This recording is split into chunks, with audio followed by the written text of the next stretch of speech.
ในชีวิตของเด็กน้อยคนหนึ่งการได้กล้าก้าวขึ้นไปยืนอยู่เทิงเวทีต่อหน้าผู้คนหลายๆบางครั้งอาจเป็นเรื่องที่ใหญ่หลายแต่สำหรับเด็กน้อยผู้หนึ่งมันกลับเป็นก้าวแรกของความฝันที่สวยงามน้องเพชรจินดาแก้วหลาหรือน้องพอใจเด็กน้อยอายุ9 ปีที่เต็มไปด้วยรอยยิ้มและความกล้าหาญได้เปิดประสบการณ์ใหม่ในชีวิตกับการเข้าร่วมประกวดเดินแบบMr. and Miss Model หลวงพะบาง 2026 Miss Beauty Power Laos เป็นครั้งทำอิฐการกล้าขึ้นเวทีของน้องพอใจอาจบ่แม่นเพื่อการชนะหรือรางวัลเพียงอย่างเดียว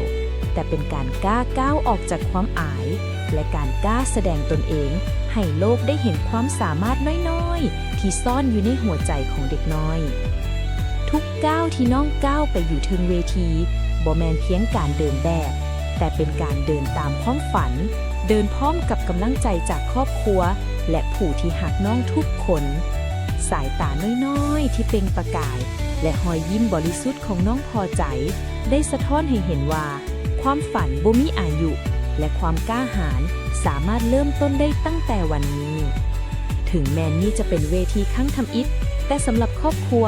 น้องพอใจได้ชนะใจพวกเขาแล้วด้วยความกล้า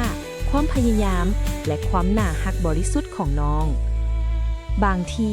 รางวัลที่ยิ่งใหญ่บ่แม่นถ้วยหรือมงกุฎแต่เป็นประสบการณ์ความกล้าและความภาคภูมิใจที่น้องได้รับขอให้การเดินแบบในครั้งนี้เป็นก้าวน้อยๆที่จะนำพาน้องพอใจไปสู่ความฝันในอนาคตและให้รอยยิ้มน้อยๆของน้องเป็นแรงบันดาลใจให้เด็กน้อยอีกหลายคนกล้าฝันและกล้าลองน้องพอใจอาจเป็นเด็กน้อยคนหนึ่งในมือนี้แต่บางทีน้องอาจเป็นดาวดวงน้อยที่กำลังส่องแสงในมืออื่นขอเป็นกำลังใจให้น้องเพชรจินดาน้องพอใจในเวที Mr. and Miss Model หลวงพะบาง 2026 ขอให้การก้าวขึ้นเวทีในมือนี้เป็นก้าวน้อยๆที่จะนำพาน้องพอใจไปสู่ความฝันที่ยิ่งใหญ่ในมื้อข้างหน้าและในเวทีอันทรงเกียรตินี้ขอให้พวกเราร่วมกันมอบเสียงตบมือและกำลังใจให้แก่เด็กน้อยผู้กล้าฝันคนนี้ไปพร้อม